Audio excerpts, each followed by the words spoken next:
Hello, my name is Karim. This is my assignment number 4. I use CIFAR 10 image classification to show everything, then reduce it with two methods,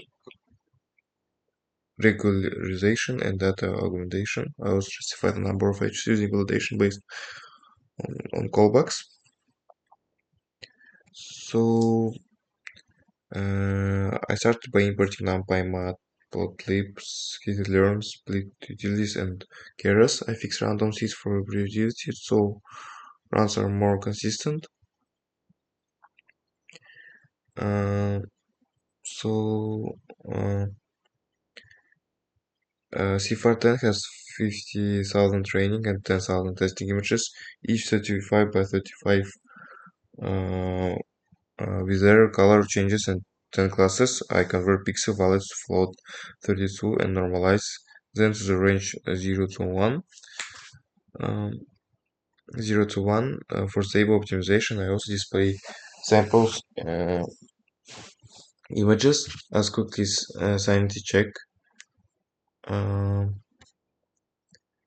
So the next one is train validation.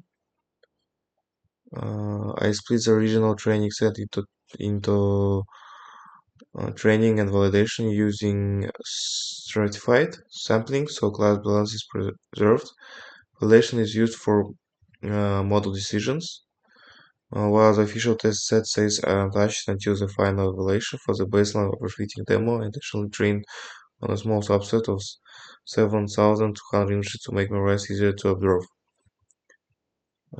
Next one is over parameterizing baseline. Uh, this baseline is intentionally parameterized related to the small subset.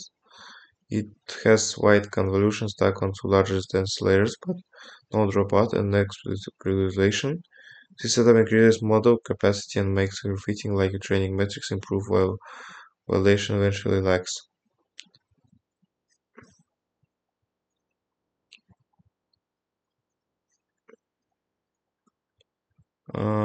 These are my first two required graphs: baseline loss and baseline accuracy.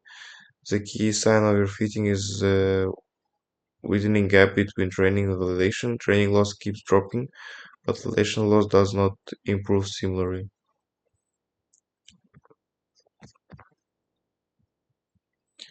So section 5 is improved CNN and dropout augmentation short and augmentation pipeline. To reduce overfitting, I use two complete terming approaches. First is regularization. I apply elastic net style L1, L2 penalties to encourage simple waste and dropout to reduce neuron so co-adaptation. Second is data augmentation, random flips, small rotations, and zoom plus mid brightness and contrast changes. This increased data diversity and improved generalization. This model is still a CNN using convolution and pooling blocks for spatial features extractions.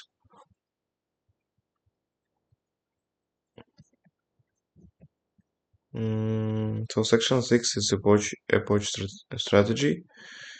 I do not choose approach blindly. I set maximum caps and monitor validation loss with early stopping and restore the best weights. I also reduce learning rate when validation pleasures, so the effective number of approaches selected from validation behavior is more reliable than a fixed case. Um,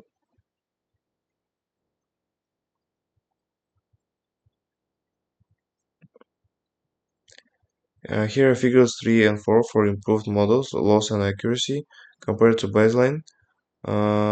Compared to baseline validation, tracks training more closely, which indicates reduced overfitting. Finally, evaluate both models on the untouched test set and compare their test accuracy. The improved model should be more stable and usually higher, even if the absolute accuracy gain is modest and smaller train while gap is still meaningful generalization improvement. Uh, so mm, to summarize, I demonstrate overfitting with an overparameterizing baseline, then reduce it with regularization and data augmentation in a CNN workflow. I used validation based Callback to choose training duration. This nullback meets all assignment requirements with clear visual evidence. So thank you for your watching.